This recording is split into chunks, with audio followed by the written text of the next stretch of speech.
Allah in the Quran did not talk exhaustively about marriage. There are very few places in the Quran where Allah gives us some insights, and basically it's like instead of describing the entire building, He mentioned a few pillars. If those pillars are not there, the building's going to collapse. And one of those pillars is that the money responsibility is the man's responsibility.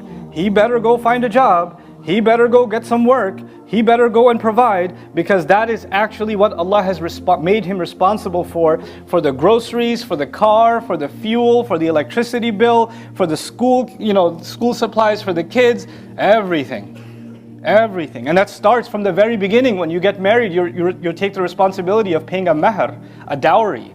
Right? And some people, they love to have a high number for the dowry for their daughter. They say it's going to be 100,000 or 50,000 or 250,000 or whatever. They put this crazy number, and they're like, no, it's okay. You don't have to pay it now. It's okay. But mashallah, we should have a number that looks good. And then people are married for 20 years and the guy hasn't paid his dowry. That's ridiculous, because this is a condition of making a marriage valid. And a husband isn't even allowed to say to his wife, hey, by the way, can you give me a discount? I know you put 50, can we take a few zeros off of that? Or how about I give it to you, not dollars, can I give it to you in rupees?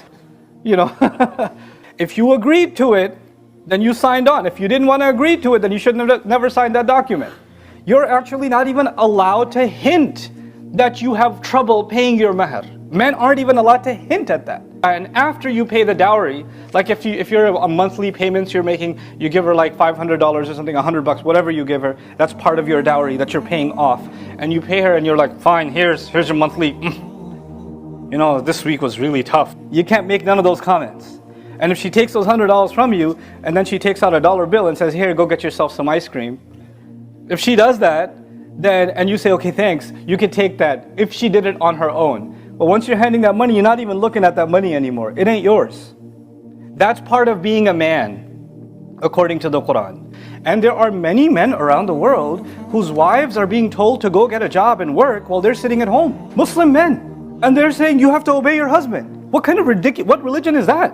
Allah Azza wa Jal made men responsible financially. If there's a desperate situation and a wife decides to go get a job and support financially or do on her own, that's a voluntary thing she's doing that she cannot be told to do.